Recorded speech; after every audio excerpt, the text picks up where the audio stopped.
Tahun berganti tahun, gembiralah, sambutlah hari baru. Di tengah kegelapan, Engkaulah terang bagi kami. Di tengah-tengah ketiadaan jalan, Engkaulah jalan. Engkaulah segalanya bagi kami. Oleh karena itu, kami tidak takut menghadapi bahaya. Sebab Engkau gembala kami. Daud menyampaikan hal ini dalam sebuah mazmur. Sekalipun aku berjalan dalam lembah kekelaman, namun aku tidak takut bahaya, karena Engkau Tuhan beserta dengan kami. Gadamu dan tongkatmu itulah yang menghibur kami. Itu hari ini kami tidak ada alasan untuk kami tidak bersuka cita. Kami tetap bersuka cita dalam segala keadaan, sebab itulah kehendak-Mu atas kami. Terima kasih, dan tiba waktunya kami siapkan hati untuk sambut firman. Mari Tuhan berbicara di penghujung tahun 2020 ini kepada setiap kami, sehingga hari ini kami boleh dikuatkan, dihiburkan, diberkati dengan firman Tuhan. Kami boleh siap untuk memasuki tahun yang baru, tahun 2021. Firman-Mu berkata, sekalipun gunung beranjak dan bukit-bukit bergoncang, tetapi kasih setiaku tidak akan beranjak daripada.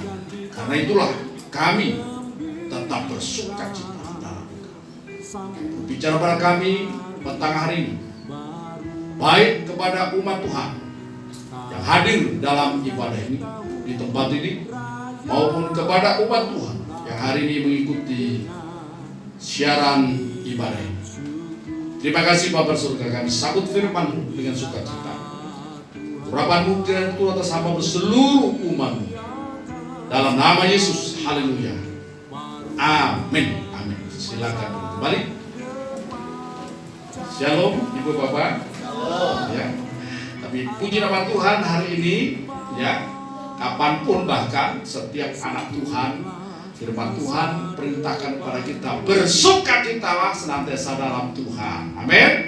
Ya, begitu banyak alasan kita untuk kita bersukacita dalam Tuhan. Hari ini, saudara, ya, saya akan sampaikan tema khotbah apa yang harus kita perbuat di akhir tahun ini, saudara. Ya, saudara Tuhan, tentu ada banyak orang, mungkin ya sebagian besar orang, ini akhir tahun ini menjadi kesempatan untuk merenung, gitu, untuk introspeksi diri, untuk flashback, ya, apa yang sudah dikerjakan sepanjang tahun, ya, dan kemudian duduk bersama barangkali berdoa, ya, untuk mendoakan dan merancang atau mendoakan rancangan-rancangan apa yang akan dikerjakan untuk tahun yang akan datang. Saudara, biasanya begitu, saudara. Tapi nanti kita tidak ada doa malam di sini secara banyak orang, ya. Kita hanya beberapa orang saja, ya. Jadi nanti setelah saya selesai ibadah, saudara berdoa masing-masing di rumah saja, ya. Ya, yang penting satu hati kita, ya. Satu roh, ya. Haleluya. Saudara Tuhan.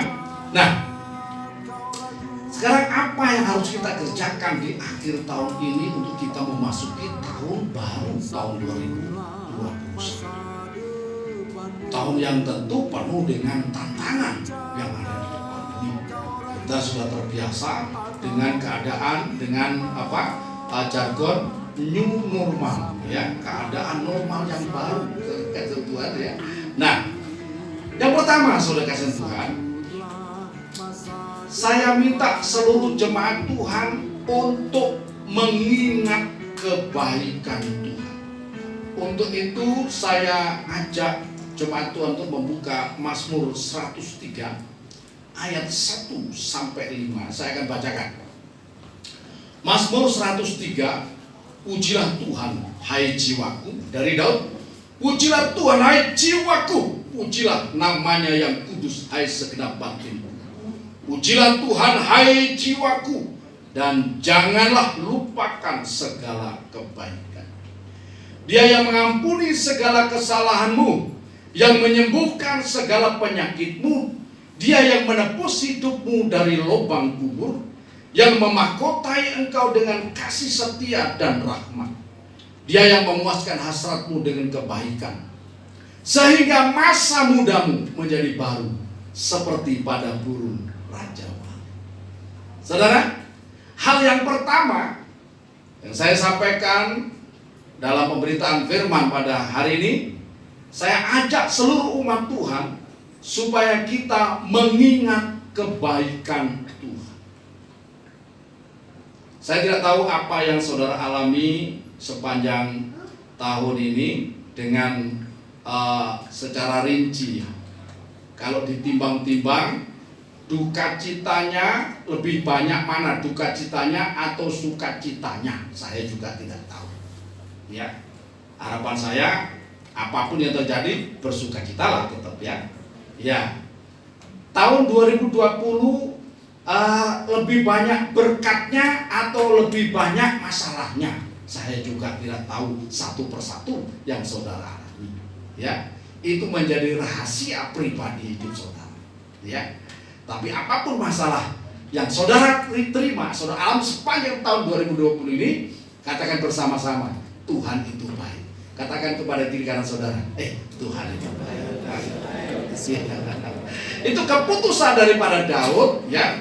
Ketika Daud menghadapi banyak pergumulan sehingga hatinya gundah gulana, bahkan seolah-olah dia ini ya tidak punya kesempatan, tidak punya waktu untuk bisa bersyukur, ya, untuk bisa bersukacita. Namun dalam keadaan seperti itu, dia kemudian mengambil satu keputusan. Dia bangkit dan berkata, pujilah Tuhan hai jiwa. Ya.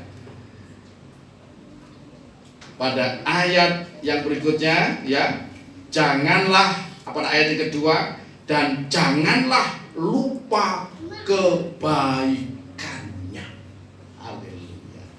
Kalau dihitung-hitung, saya percaya, ya, saudara, kalau kita jujur, kita akan menemukan kebaikan Tuhan itu lebih besar daripada persoalan yang kita alami atau masalah yang kita alami. Amin, saudara. Nah, mengapa perlu mengingat kebaikan Tuhan? Yang pertama, pentingnya mengingat kebaikan Tuhan itu akan menolong kita untuk bisa selalu bersyukur,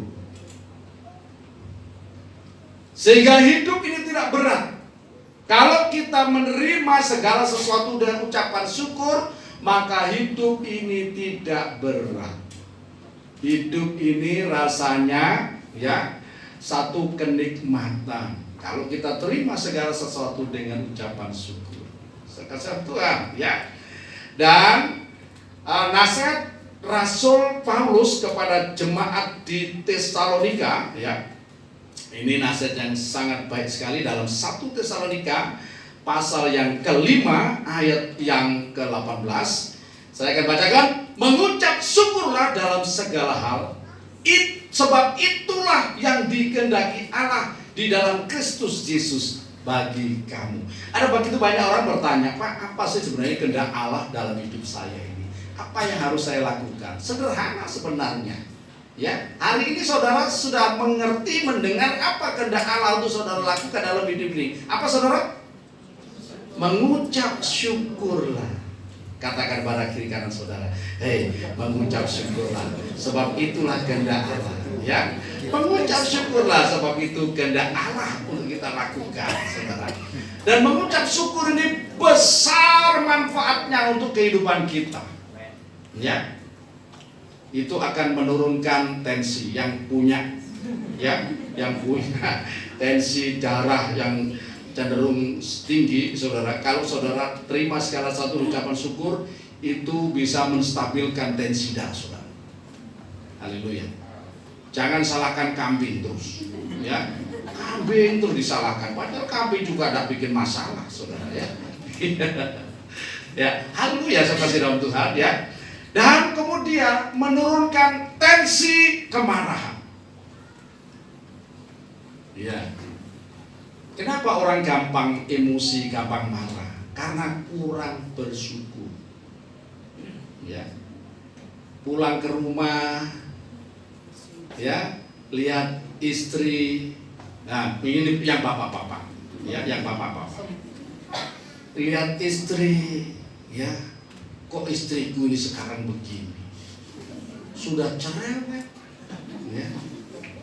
Wah, pulang ndak nyambut dengan senyuman, gitu.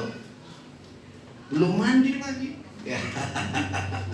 Dan sebagainya dan sebagainya, ya. So kasihan Tuhan. Nah, saya minta suami-suami sekarang pandang istrimu dan ucapkan syukur. Terima kasih Tuhan, Engkau memberikan bagiku seorang penolong yang sangat baik. Ya. Sekalipun mungkin dahulu ketika saudara pertama kali bertemu itu langsing, sekarang sudah langsung mengucap syukur. Sebab itu tandanya ada perkembangan. Haleluya, ya. Ya, saya lihat Ibu Gembala juga mengucap syukur. Ya. Ada rekan saya dari Surabaya, ya, kapan nanti saya upload foto. Enggak apa-apa ya Ibu Gembala ya. Jadi telepon saya. Enggak tahu guyon atau serius dia. Pak Pendeta, mohon maaf ya, saya tanya, Ibu hamil sudah berapa bulan? Saya bilang aja sudah 10 bulan. Belum lahir. Ya, kok bagi saya itu no problem, tidak ada masalah. Cantiknya dia bukan karena maaf, ya, bodinya, tapi sekarang saya lihat cantiknya dia, Pak. Kesetiaannya kepada kami. Cantik relatif, ya. Ya, Amsal pasal 31, nanti suami-suami baca di situ. Ayat 30 kalau tidak salah, ya. Amsal pasal 31 ayat 30. Kita baca bersama-sama para suami. 1, 2, 3. Kemolekan adalah bohong dan kecantikan adalah sia-sia. Tetapi istri yang takut akan Tuhan, dia dipuji-puji. Ya. Loh, tepuk tangan.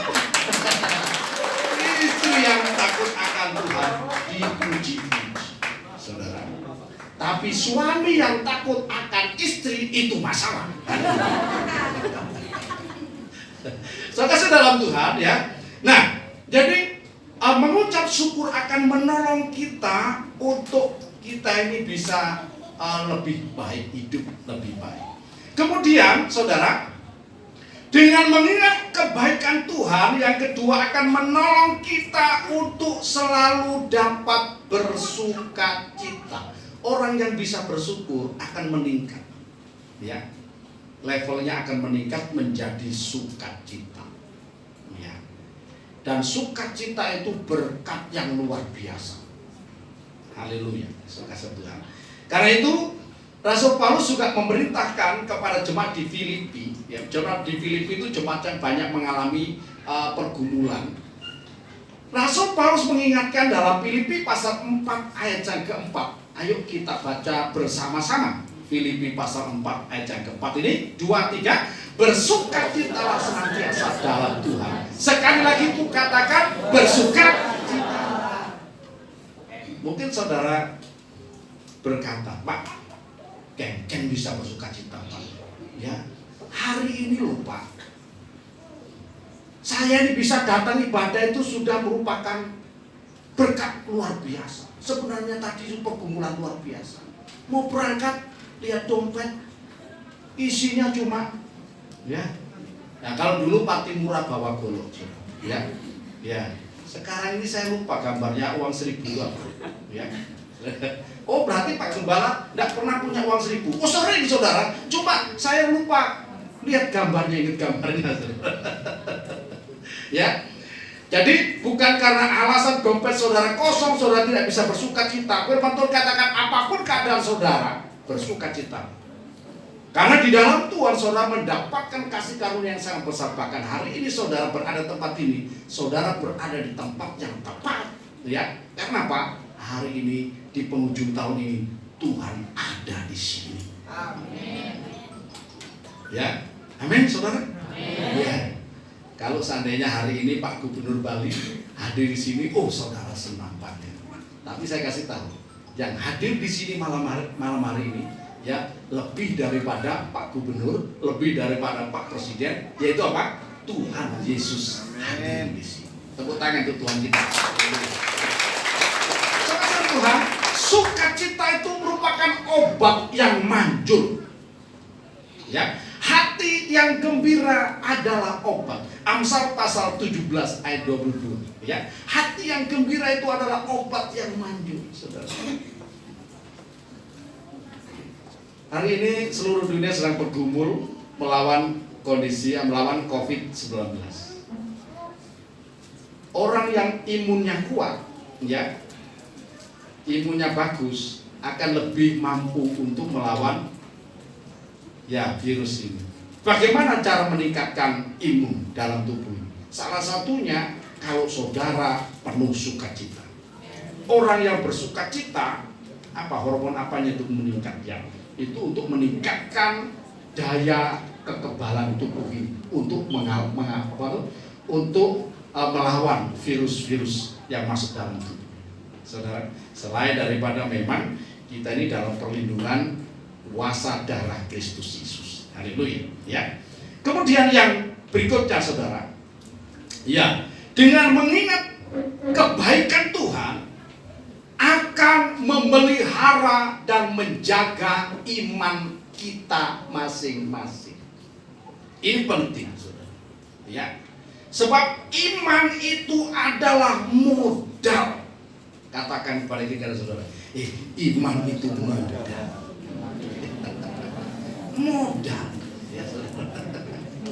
Ya, dalam Ibrani pasal 11 ayat yang pertama, Ibrani pasal 11 ayat yang pertama saya akan bacakan, iman adalah dasar dari segala sesuatu yang kita harapkan dan bukti dari segala sesuatu yang tidak kita lihat. Saudara, ketika seseorang mempunyai iman, dia mempunyai segalanya. Sebab apa yang saudara percaya, apa yang saudara imani dari setiap janji Tuhan, itu akan terjadi dalam kehidupan saudara. Amin. Ya. Ketika Tuhan Yesus perintahkan kepada pemimpin pesta di Kana, ketika pesta itu, keluarga itu kehabisan air anggur, bingung mereka. Tuhan hanya berkata, siapkan 6 buyung, isi air penuh, ya. Kemudian setelah diisi air, Tuhan hanya perintahkan, sekarang cedok dan cicipi, bawalah ke pemimpin pesta. Dan luar biasa, air itu seketika berubah menjadi anggur. Ya. Dan itu menggemparkan seluruh kota Kana bahkan sampai hari ini. Firman Tuhan katakan orang benar akan hidup oleh imannya. Jangan saudara mengandalkan berapa banyak keuangan yang saudara punya dalam hidup ini. Jangan saudara mengandalkan berapa banyak emas yang saudara punya, berapa banyak tanah yang saudara miliki, berapa banyak harta yang saudara bisa kumpulkan. Kalau saudara tidak punya iman, ya, firman Tuhan katakan semuanya itu akan seperti usaha menjaring angin, sia-sia. Ya. Ya. Ada begitu banyak orang yang memiliki segala sesuatu tapi tidak dapat menikmatinya. Sekalipun mungkin saudara tidak memiliki segala sesuatu, tapi kalau saudara dikaruniai untuk menikmati, berbahagialah. Amin. Iya, sebab ada karunia, itu karunia menikmati. Saudara kasih Tuhan, ya. Tapi kalau Tuhan karuniai, karunia untuk memiliki dan menikmati, ya lebih berbahagia, saudara. Ya. Nah, saudara Tuhan, Apa yang kita imani dari janji Tuhan ini, saudara? Yang pertama, soal masa depan. Jangan jauh-jauh 100 tahun ke depan. Wis ilang kabeh. Amin. Kalau kita berpikir 100 tahun ke depan wis ilang kabeh, tidak ada semuanya dulu di sini. Amin. Amin, saudara. Tidak percaya, saudara?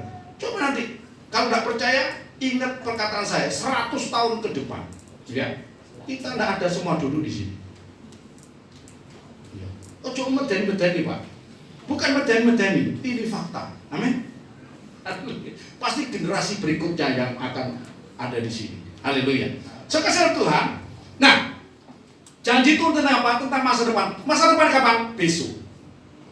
Kita ini sekarang berada di hari yang sangat istimewa, ya, yaitu pergantian tahun 2020 dan memasuki tahun baru 2021. Wah, ini momentum yang sangat, ya, sangat, setiap akhir tahun itu langka, luar biasa. Karena itu kalau saudara tidak hadir, apa hadir Tuhan, rugi, ya. Kalau sering-sering tidak hadir, ruginya banyak. Kalau banyak rugi, katakan kepada kiri kanan saudara, engkau akan menjadi rugiman. Haleluya. Ya, karena sering rugi jadi rugiman. Haleluya, sekasih Tuhan. Nah, tentang masa depan. Dalam Yeremia pasal 29 ayat 11, ini ayat yang bukan asing bagi kita, tapi perlu saya akan bacakan untuk Bapak Ibu dan Saudara. Sebab aku ini mengetahui rancangan-rancangan apa yang ada padaku mengenai kamu, demikianlah firman Tuhan, yaitu rancangan damai sejahtera dan bukan rancangan kecelakaan, untuk memberikan kepadamu hari depan yang penuh pengharapan, ya, yang penuh harapan. Saudara, keberadaan saya dan saudara dalam Kristus Yesus ini luar biasa, ya. Karena apa? Kita ini dijadikan begitu penting, begitu berarti. Dalam kitab Nabi Zakaria pasal 2 ayat 8, Nabi Zakaria menuliskan bahwa siapa yang menjamah engkau sama dengan menjamah biji mata daripada itu. Karena itu saya minta setiap jemaat Tuhan, jangan pernah ada yang memandang rendah saudaranya. Karena apa? Setiap kita di hadapan Tuhan itu berharga senilai biji mata daripada Tuhan. Ya, akan terjadi dalam hidup saudara. Siapa yang memberkati saudaranya akan diberkati Tuhan. Tapi siapa yang menjahati saudaranya akan mengalami masalah. Ya, ya, karena itu pasti terjadi. Siapa yang memberkati diberkati Tuhan, tapi siapa yang mengutuki saudara dikutuk Tuhan. Saudara, karena itu baiklah kita saling mengasihi satu dan yang lain. Amin. Tahun 2021 kita tingkatkan penghargaan kita satu dan yang lain. Ya, kalau selama ini kita kurang melayani, ya, umat yang lain, berikan pelayanan kepada mereka. Ya, amin. Seperti kita melayani Tuhan sendiri. Bahkan kepada jemaat yang datang yang sederhana, kita sambut dia seperti kita menyambut Tuhan sendiri, saudara. Itu berkatnya luar biasa. Amin. Ini berkatnya luar biasa. Semualah yang datang kita layani dengan baik. Sekasih dalam Tuhan, jadi janji Tuhan, Tuhan memberikan, Tuhan merancangkan masa depan buat saya dan saudara. Artinya apa? Artinya kita dalam pemeliharaan Tuhan. Karena apa? Tuhan punya rancangan yang indah untuk masa depan saya, masa depan saudara, masa depan anak-anak saudara, masa depan cucu-cucu saudara. Jangan takut, kata firman Tuhan. Ya, jangan pikir terlalu jauh, Pak. Nanti 10 tahun ke depan bagaimana? Wow, besok aja kita tidak tahu bagaimana. Ya, terlalu jauh, men. Amin. Ya, terlalu jauh kalau mikir 10 tahun ke depan. Ya, jadi ya kita firman Tuhan katakan, ya sudah kita nikmati apa yang ada hari ini, ya. Jalani hidup ini dengan sukacita bersama dengan Tuhan. Sekasih Tuhan, kemudian berikutnya janji-janji Tuhan yang lain. Dalam Yesaya pasal 41 ayat 10, Yesaya pasal 41 ayat 10, saya akan bacakan untuk Bapak Ibu dan Saudara. Demikian, ini janji Tuhan untuk saya dan saudara. Janganlah takut, amin. Iya. Ya, janganlah takut, sebab aku menyertai engkau. Perhatikan baik-baik. Saya harapkan ini firman boleh menjadi rema, menjadi kerukma dalam hidup saudara. Ya, saudara pulang tidak perlu takut menghadapi masa depan, menghadapi keadaan ini, menghadapi hidup ini. Ya, karena apa? Ini firman Tuhan. Sekali lagi saya akan bacakan, janganlah takut sebab aku, yaitu Tuhan, menyertai engkau. Janganlah bimbang sebab aku ini Allahmu. Aku akan meneguhkan, bahkan akan menolong engkau. Aku akan memegang engkau dengan tanganku yang membawa kemenangan. Artinya apa? Kalau saudara disertai Tuhan, tahun 2021, apapun kata orang, itu adalah tahun milik saudara. Tepuk tangan untuk ya.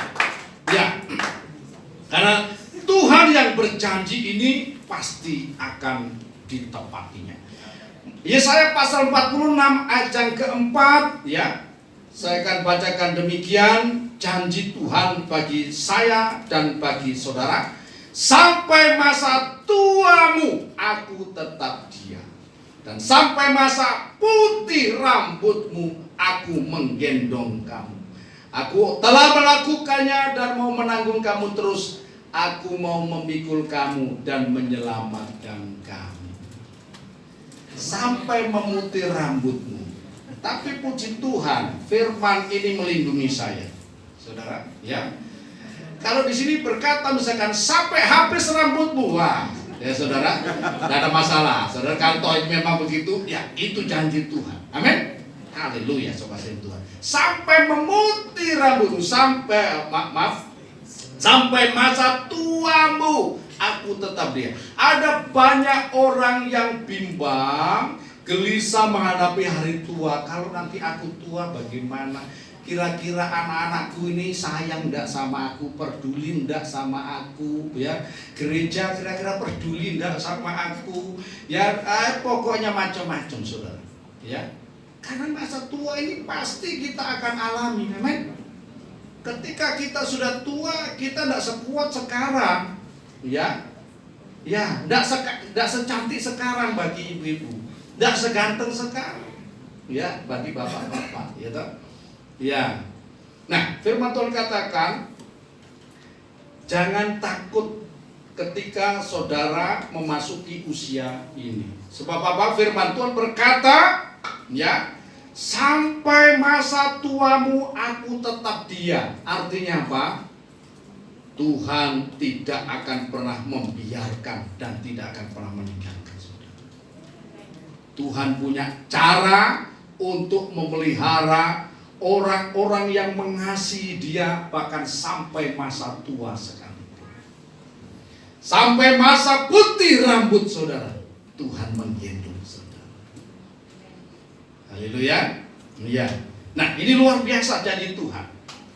Saudara Tuhan, karena itu jangan khawatir. Ya. Tentang hidup ini. 1 Petrus pasal 5 ayat yang ke-7, 1 Petrus pasal 5 ayat yang ke-7. Saya minta ini dibaca bersama-sama, ya. 2, 3. Serahkanlah segala kekhawatiranmu kepadanya, sebab Ia yang memelihara. Saudara mungkin begini, wah ini Pak Pendeta enak ngomong nak khawatir gitu ya. Pak, perkumpulan saya ini banyak. Saya setiap bulan harus dituntut untuk menyediakan dana untuk tempat tinggal, untuk begini, untuk cicilan ini, cicilan itu dan sebagainya. Haleluya. Ya ada yang begitu. Ya. Nah, saudara Tuhan, jangan pikir, oh Pak Gembala tidak punya pergumulan. Punya, cuma kan saya tidak perlu sampaikan kepada Bapak Ibu Saudara. Ya. Nah, saya cuma ngomong sama Ibu Gembala. Kalau kemarin Tuhan menolong kita, kita percaya Tuhan pasti tetap menolong kita untuk masa-masa yang akan datang. Jangan khawatir. Ya. Karena apa? Hidup kita ini dalam pemeliharaan Tuhan yang ajaib. Saya tidak banyak-banyak materi khotbah yang saya sampaikan hari ini. Ada 2 saja. Itu pun sudah 2 jam. Ya. Yang kedua, saudara, andalkanlah Tuhan dalam setiap langkah kehidupan kita. Saudara, nah ini penting. Yang pertama tadi, ingatlah akan kebaikan Tuhan. Yang berikutnya yang harus kita lakukan, andalkanlah Tuhan dalam setiap langkah kehidupan. Dalam hal ini kita bisa belajar dari kisah Raja Daud, ya, atau kisah Daud ketika dia dan pasukannya berada di Ziklag. Saudara nanti bisa melihat dalam 1 Samuel pasal yang ke-30, ya. 1 Samuel kitab sejarah ini, ya. 1 Samuel pasal yang ke-30, ya. Saya akan baca beberapa ayat, nanti saudara bisa lanjutkan di rumah. Saudara, Ziklag terbakar, pembalasan Daud kepada orang Amalek. Ketika Daud serta orang-orangnya sampai ke Ziklag, pada hari yang ketiga orang Amalek telah menyerbu tanah Negeb dan Ziklag. Ziklag telah dikalahkan oleh mereka dan dibakar habis. Perempuan-perempuan dan semua orang yang ada di sana, tua dan muda, telah ditawan mereka dengan tidak membunuh seorang pun. Mereka menggiring sekaliannya, kemudian meneruskan perjalanannya. Ketika Daud dan orang-orangnya sampai ke kota itu, tampaklah kota itu terbakar habis dan istri mereka serta anak mereka yang laki-laki dan perempuan telah ditawan. Lalu menangislah Daud dan rakyat yang bersama-sama dengan dia itu dengan nyaring sampai mereka tidak kuat lagi menangis. Juga kedua istri Daud ditawan, yakni Ahinoam perempuan Jezreel dan Abigail bekas istri Nabal orang Karmel itu. Perhatikan baik-baik. Daud ketika itu dalam keadaan susah karena apa? Di negaranya, di Israel, dia diupayakan untuk dibunuh oleh Raja Saul. Ya, dan terpaksa dia cari suaka di negara Filistin tetangganya. Diterima bersama dengan 600 orang laki-laki yang menyertainya. Ya, dan di situ Daud dikasih tempat di Ziklag. Kemudian Daud karena ingin membalas budi, maka dia ingin membantu Raja Filistin untuk berperang melawan Saul. Tetapi kemudian ditolak. Ya, ditolak oleh raja-raja kuta yang lainnya. Dia bermaksud baik, kemudian ditolak, tentu kecewa. Dia kecewa, marah. Ya, kenapa saya mau berbuat baik kok ditolak? Gitu ya. Ada orang loh, biasanya begitu ya, mau berbuat baik ditolak. Ya, jangan marah. Karena apa? Ada maksud Tuhan di balik semua kejadian yang menimpa kehidupan. Ya, benar saja. Ketika Daud pulang ke Ziklag dari jauh, Daud dan pasukannya melihat ada asap mengepul dari daerah Ziklag itu. Dan benar saja, ketika mereka sampai di Ziklag, daerah itu sudah tidak ada pemukiman. Karena apa? Seluruh tempat pemukiman yang mereka bangun rata dengan tanah, sudah jadi abu dibakar.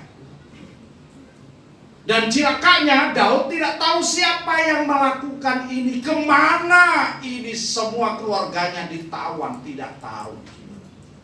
Saudara kasih dalam keadaan begini nih, mereka menangis luar biasa sampai tidak kuat lagi menangis.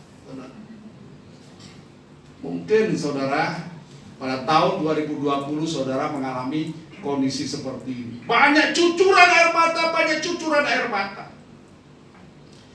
Tapi saya percaya ketika saudara berada di tempat ini malam hari ini, maka air matamu akan diubah oleh Tuhan menjadi sukacita untuk tahun-tahun yang akan datang.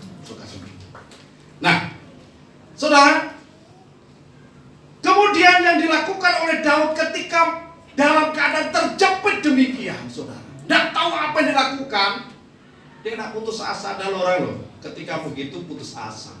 Jangan putus asa. Karena apa? Di dalam Tuhan itu selalu ada jalan keluar. Katakan pada kiri kanan saudara, jangan putus asa.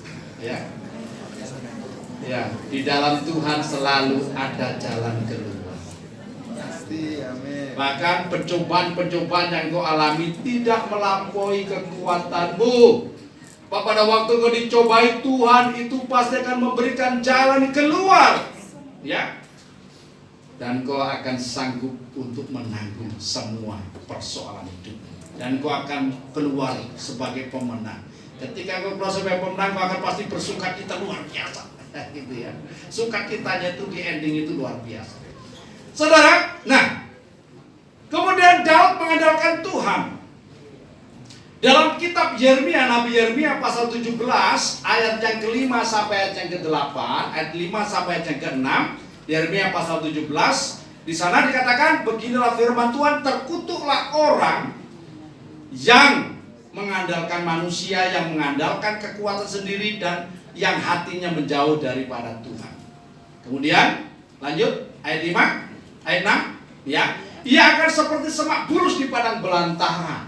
Saudara, ia tidak akan mengalami datangnya keadaan baik, ia akan tinggal di tanah angus di padang gurun, di negeri padang asin yang tidak berpenduduk. Tapi ayat yang ke-7 kita baca bersama-sama, diberkatilah orang yang mengandalkan Tuhan, yang menaruh harapannya pada ayat 8. Tetap kita baca bersama-sama, 2, 3. Ia akan seperti pohon yang ditanam di tepi air, yang merambatkan akar-akarnya ke tepi batang air, dan yang tidak mengalami datangnya panas terik, yang daunnya tetap hijau, yang tidak khawatir dalam tahun kering, dan yang tidak berhenti menghasilkan. Nah, sekarang apa buktinya atau bagaimana mengandalkan Tuhan itu? Yang pertama, saudara, pada ayat yang ke-6 saya akan bacakan 1 Samuel pasal 30 tadi. Dan Daud sangat terjepit, perhatikan, ini manusiawi, ya. Dan Daud sangat terjepit karena rakyat mengatakan hendak melempari dia dengan batu. Waduh, ya. Seluruh rakyat itu telah pedih hati masing-masing karena anaknya laki-laki dan perempuan. Perhatikan kalimat berikutnya. Tetapi Daud menguatkan kepercayaannya kepada Tuhan Allah. Ini penting, ya. Keputusan yang diambil itu pengaruhnya sangat besar untuk masa depan kita. Kalau kita memutuskan untuk mencari Tuhan, ya, mengandalkan Tuhan, hasilnya luar biasa. Tapi kalau kita memutuskan untuk memakai cara kita sendiri, terkutuk. Orang terkutuk tidak dapat apa-apa. Ya, orang terkutuk, saudara, gagal total. Disingkat, saudara, ya nggak enak sebenarnya itu, ya, gagal total. Ya, nah. Jadi bagaimana cara mengandalkan Tuhan? Yaitu yang pertama, menguatkan hati kita ketika kita menghadapi problem yang paling berat sekalipun, untuk tetap mempercayai firman Tuhan, untuk tetap percaya bahwa Tuhan itu baik. Kita kalau lagi diberkati, keadaan aman-aman saja, kita ini bisa ketemu satu dan yang lain, dan kita menerima salam, hai apa kabar? Oh luar biasa, biasa itu. Tapi ketika kita dalam keadaan seperti Daud, seperti ini, keadaan terjepit, ditanya, apa kabar? Shalom, apa kabar? Luar biasa, luar biasa Pak, masalahnya banyak sekali. Ya. Pepatah kuno bener Pak, lepas dari mulut harimau masuk ke mulut buaya. Apalagi Pak, buaya darat yang tidak punya gigi, geli. Haleluya. Nah, so kasih Tuhan, ya. Nah, jadi mengandalkan Tuhan yang pertama itu menguatkan iman kepercayaan kita pribadi. Apapun yang terjadi, aku akan tetap berkata Tuhan Yesus baik. Apapun yang terjadi, aku tetap berkata, ya, Tuhan pasti menolong saya. Amen. Nah, baru kemudian itu nyebar ke yang lain. Saudara, pendapat seorang pemimpin, keputusan seorang pemimpin itu berpengaruh kepada seluruh anggotanya. Kalau kepala keluarganya sudah goyang tidak karu-karuan, yang di bawah, saudara, rontok. Nah, ini diperlukan. Hai para kepala-kepala keluarga, amin. Iya. Ketika engkau diperhadapkan dengan banyak masalah dalam kehidupan rumah tangga, andalkan aku. Tetap percaya apapun terjadi. Aku percaya masa depan pasti ada bersama dengan. Amin. Aku percaya rancangan Tuhan dalam hidupku pasti baik. Ya, benar saja, saudara. Kemudian yang berikutnya, tidak berhenti sampai di situ saja. Sebab iman tanpa perbuatan itu iman yang mati. Ya. Iman harus disertai dengan perbuatan. Tadi saya katakan, iman itu modal. Ya. Ketika kita punya iman, kemudian kita tindak lanjuti dengan perbuatan, maka itu akan jadi seperti apa yang kita inginkan. Nah, tindakan apa yang harus kita kerjakan? Yang pertama, yang berikutnya, yaitu pada ayat 7 dan 8 saya akan bacakan.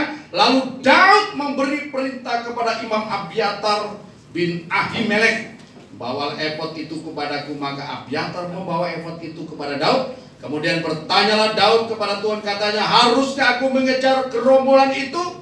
Akan dapatkah mereka kususul? Dan ia berfirman kepadanya, kejarlah, sebab sesungguhnya engkau akan dapat menyusul mereka dan melepaskan para tawanan. Perhatikan.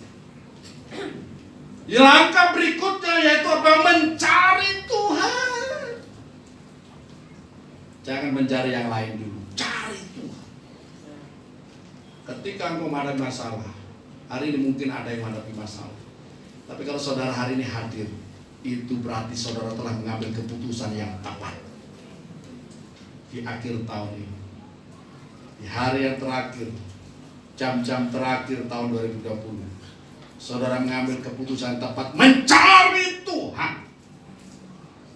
Saudara, kalau saudara membaca dalam 2 Tawarik pasal yang ke-26 ayat yang ke-5, ketika Raja Uzia memutuskan untuk mencari Tuhan Allahnya, nanti saudara bisa baca mulai ayat 1 sampai 5, maka Tuhan membuat segala usahanya berhasil. Rahasia, ini rahasia. Rahasia untuk saudara bisa sukses, berhasil. Ketika seseorang hatinya mencari Tuhan dan dengan segenap hidupnya mencari Tuhan, maka Tuhan akan membuat segala usahanya berhasil.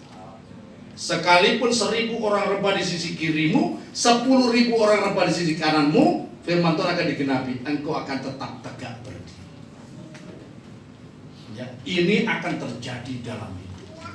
Sehingga saudara akan merasa kagum, heran, kok bisa begini? Ya bisa, namanya Tuhan. Tuhan yang berjanji, Tuhan yang menepati. Saudara Tuhan.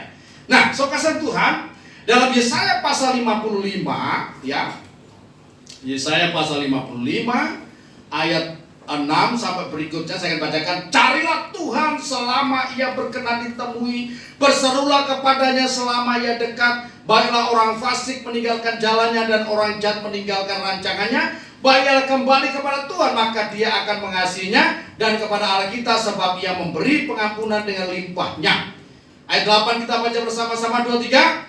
Sebab rancanganku bukanlah rancanganmu, dan jalanmu bukanlah jalanku, demikianlah firman Tuhan. Saudara perhatikan. Ketika kita memutuskan untuk mencari Tuhan, di mana kita mencari Tuhan? Di rumah Tuhan. Jangan saudara begini, aku mencari Tuhan. Di mana? Di kafe, tidak ketemu Tuhan. Amin. Haleluya. Saudara mencari Tuhan di rumah Tuhan. Saudara mencari Tuhan dalam persekutuan, dalam doa. Saudara, di mana 2-3 orang berhimpun dalam nama Yesus, maka Yesus ada di situ. Yakinlah ini pasti, itu sudah pasti itu jaminan daripada Tuhan. Ya, ya. Kemudian yang berikutnya, saudara, yang ketiga, bagaimana kita ini mengandalkan Tuhan? Yaitu selanjutnya kita lihat pada ayat, kita kembali kepada 1 Samuel pasal yang ke-30 tadi. Ya, kita belajar dari Daud tadi. 1 Samuel pasal 30 ayat 11 saya akan bacakan. Demikian. Kemudian mereka menemui seorang Mesir di padang, lalu membawanya kepada Daud. Mereka memberi dia roti, ya. Atau saya baca mulai 9 ya, biar lengkap ya. Ayat 9. Lalu pergilah Daud beserta 600 orang yang bersama-sama dengan dia, dan sampailah mereka ke sungai Besor, sementara orang-orang yang mau tinggal di belakang berhenti di sana. Maka Daud melanjutkan perjalanan itu beserta 400 orang, 200 orang yang terlalu lelah untuk menyeberangi sungai Besor itu berhenti di sana. Kemudian mereka menemui seorang Mesir di padang, lalu membawanya kepada Daud. Mereka memberi dia roti, lalu makanlah ia. Kemudian mereka memberi dia minum air dan memberi kepadanya sepotong kue ara dan 2 buah kue kismis. Dan setelah dimakannya ia segar kembali, sebab ia tidak makan dan minum selama 3 hari 3 malam. Perhatikan baik-baik, ya. Nah, ini pelajaran yang luar biasa yang bisa kita terapkan dalam hidup ini, ya. Bukan hanya mencari Tuhan, tapi kemudian dia bertindak melakukan apa yang dia dengar dari firman Tuhan. Saya sampaikan bahwa tidak sedikit orang Kristen yang sampai pada langkah yang kedua sudah bagus. Datang beribadah mencari Tuhan, tetapi kemudian dalam praktek hidupnya dia ragu untuk menerapkan firman Tuhan. Ketika diperhadapkan dengan fakta-fakta dalam kehidupan yang nyata, dia tidak berani untuk melakukan firman Tuhan. Melakukan dalam apa? Yang pertama, ya, yang dapat membuat mujizat dalam hidup ini kalau ketika kita ini melakukan perintah Tuhan yang tepat. Ketika Daud dan pasukannya mengejar, ya, tentara atau gerombolan yang menawan keluarga mereka belum tahu terus kemana ini. Tiba-tiba di tengah jalan, kita tahu tadi ya, 600 orang itu yang 200 tidak bisa lagi lanjutkan perjalanan, terlalu letih, capek mereka dan lapar mungkin. Mereka ditinggal di seberang sungai Besor. 400 orang maju, ya, melanjutkan perjalanan. Di tengah jalan, kemudian dia ketemu dengan seorang pemuda yang sedang sekarat di pinggir jalan. Saudara, sedang menggigil. Saudara, kemudian apa yang dilakukan? Perhatikan. Ada begitu banyak orang ketika dia menghadapi masalah dan ketika dia sedang berupaya untuk menyelesaikan masalahnya, kemudian dipertemukan dengan orang yang kena masalah, mungkin yang lebih berat juga, atau mungkin ya ada lebih berat dari dia. Ada orang kena masalah, kemudian apa reaksi saudara? Banyak orang tidak peduli, ya. Dan bahasa Inggrisnya I know reckon juga, ya. Karena apa? Persoalanku aja berat, ngapain aku ngurusin orang lain? Amin. Ya, ada beberapa orang yang mengambil sikap demikian. Namun kita mendapat pelajaran yang sangat berharga pada malam hari ini. Ketika Daud letih lesu dan pasukan letih lesu ketemu dengan pemuda yang sedang sekarat, ya, apa dilakukan? Langsung dia mengeluarkan perbekalannya, diambilnya lah air, kasih minum. Saudara, dia tidak tahu ini musuhkah atau apakah, tidak peduli agamanya apa, tidak peduli. Saudara, Orang susah ditolong. Amin. Iya. Orang yang menolong orang yang lemah itu memiutangi Tuhan. Tidak peduli dia orang Kristen, bukan Kristen, saudara. Ketika orang susah itu saudara tolong, saudara sedang memiutangi Tuhan. Amsal 19 ayat 17 itu, saudara. Nah, dikasih minum segar, saudara. Kemudian dikasihlah kue. Kue yang bagus, bukan kue yang remah-remah, sisa-sisa, bukan. Kue yang bagus, dimakan. Begitu segar, langsung matanya terang, melihat, terang. Baru ditanya, siapa kamu? Baru dia menjawab, saya ini pemuda Mesir. Saya ini kerja sama Tuhan saya, orang Amalek. 3 hari yang lalu kami sedang menggarong. Ya, di Siklak kami membakar semuanya, kami bawa semuanya. Ya, semua rampasan dan tawanan kami bawa. Wah, baru ketemu titik temu. Makanya ketika saudara menghadapi masalah dalam hidup, jangan tutup mata, buka mata, melihat kesusahan orang lain. Jangan tak peduli, tolong dia. Maka justru ketika saudara menolong orang itu, Tuhan akan membuka jalan untuk saudara bisa mengatasi segala persoalan saudara. Haleluya. Nah, akhirnya apa? Benar saja. Akhirnya Daud mendapatkan informasi yang sangat berharga. Rupanya ini perbuatan orang Amalek dan dia lari ke sana, ya, ke arah ditujukan oleh pemuda ini. Tapi cilakanya jumlahnya orang Amalek yang menyerang dia 120.000 orang, saudara. Sementara Daud hanya membawa 600 orang, yang 200 sudah letoi, saudara. Jadi dia hanya membawa 400 orang. Coba, tidak masuk akal kan? 400 orang akan melawan 120.000 orang yang makan kenyang, happy. Karena apa? Sudah menang merampas jalan di mana-mana. Saudara kasih dalam Tuhan, ya. Nah, langkah yang berikutnya, saudara kasih Tuhan, ya. Ketika diperhadapkan dengan kenyataan seperti itu, jangan pernah kecut dan tawar hati. Masalah yang saudara hadapi di tahun 2021 bukanlah masalah kaleng-kaleng. Amin. Bukan kaleng-kaleng. Ya, itu masalah yang besar. Apa respon kita, saudara? Nah, kita harus mengambil satu sikap, keputusan. Bersama dengan Allah, aku akan melakukan perkara-perkara yang gagah perkasa. Daud belajar dari hal kecil. Ketika dia menghadapi Goliat, ya, dia bisa mengatasi Goliat. Pertama-tama saya mengatasi, ya, apa itu namanya? Anjing, ya, di padang penggembalaan, kemudian meningkat menghadapi Goliat, kemudian menghadapi pasukan yang besar ini.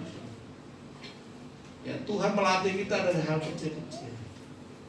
Saudara, akhirnya apa? Benar saja, ketika Daud tahu pasukan lawan itu yang dihadapi dan dia mengandalkan Tuhan, dia serang 120.000 orang. Yang malam itu kocar-kacir dan terbunuh, ya, 119.600 orang mati melawan 400 orang. Jadi sisa berapa? Sisa 400 orang. Ya. Sisa 400 orang, dan itu lari pakai ontak, saudara. Ya, tanpa dapat membawa apa-apa. Dan pasukan yang sangat besar jumlahnya itu meninggalkan barang rampasan, harta benda yang sangat banyak. Dan Daud mendapatkan keluarganya, anak-anaknya bersama dengan keluarga pasukannya lengkap, tidak kurang satu apapun. Dan bahkan mereka mendapatkan jalan yang sangat besar. Perhatikan, ini satu pelajaran yang sangat luar biasa. Ketika saudara diperhadapkan dengan masalah yang besar, di balik setiap masalah yang besar itu ada berkat yang besar. katakan pada giliran saudara, ya, jangan mengeluh, jangan takut, jangan cemas.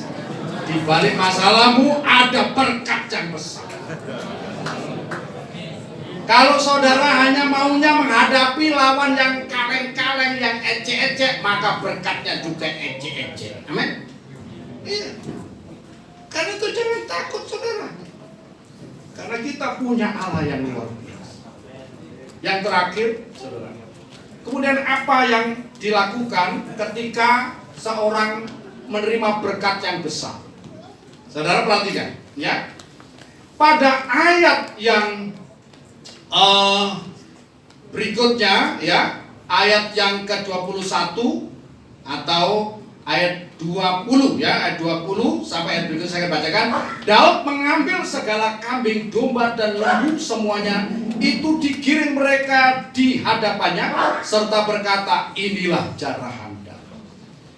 Ketika Daud sampai kepada ke-200 orang yang telah terlalu lelah untuk mengikuti Daud, yang telah dibiarkannya tinggal dekat sungai Besor, maka keluarlah orang-orang ini menyongsong Daud dan menyongsong rakyat yang bersama-sama dengan dia. Daud mendekati orang-orang itu, memberi salam kepada mereka. Perhatikan ayat 22. Kemudian mulailah berbicara semua orang jahat dan orang dursila di antara orang-orang yang ikut pergi bersama-sama dengan Daud itu, katanya, karena mereka tidak ikut pergi bersama-sama dengan kita, janganlah kita berikan kepada mereka apa-apa dari cara yang kita selamatkan itu, kecuali kepada masing-masing mereka istrinya dan anak-anaknya, itu boleh mereka bawa dan biarkan mereka pergi. Perhatikan, ya. Nah, kemudian masalah berikutnya yang timbul ketika seseorang telah menerima berkat yang besar itu apa, saudara? Yaitu apa? Keserakahan. Hati-hati, ya. Kolose pasal yang kelima atau Kolose pasal 35, ya. Keserakahan itu sama dengan penyembahan berhala.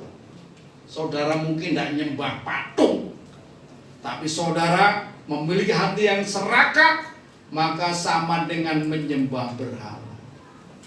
Saudara, nah, ada di antara orang-orang yang bersama dengan Daud yang 400 orang itu, orang-orang dursila. Enak aja itu, tidak usah dibagikan berkatnya kepada yang 200 ini, ya. Kita ambil semuanya saja, kita bagi di antara kita. Perhatikan, ya. Mereka tidak berpikir, ya, mereka hanya 400 orang bisa mengalahkan 120.000 orang.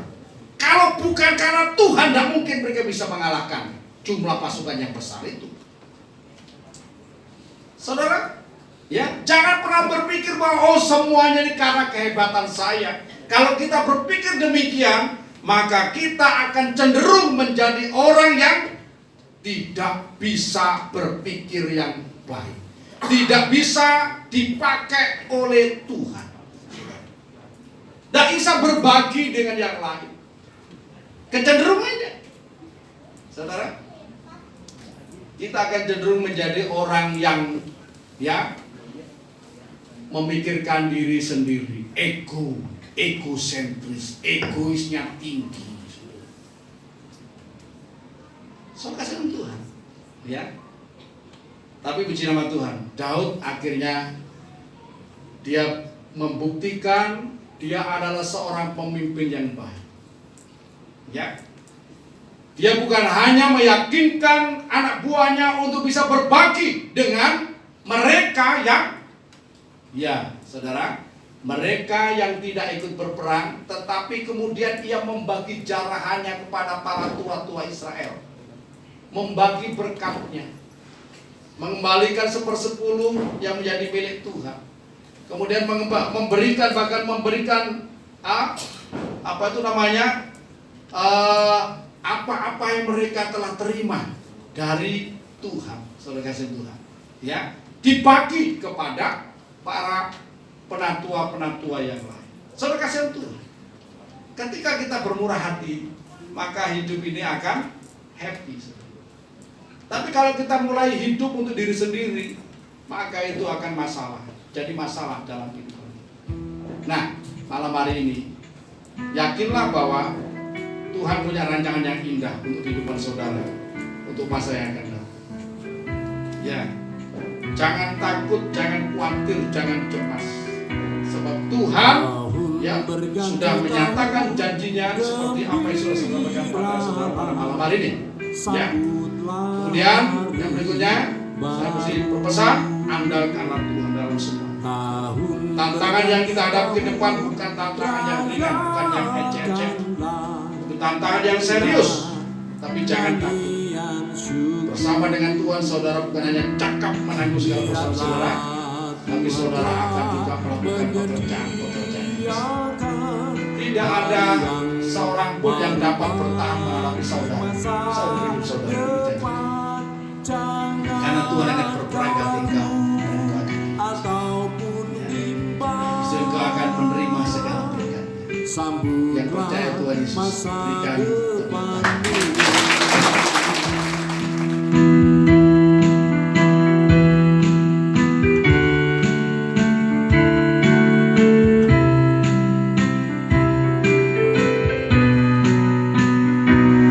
tahun berganti tahun, gembiralah, sambutlah hari baru. Tahun berganti tahun, rayakanlah dengan tarian syukur.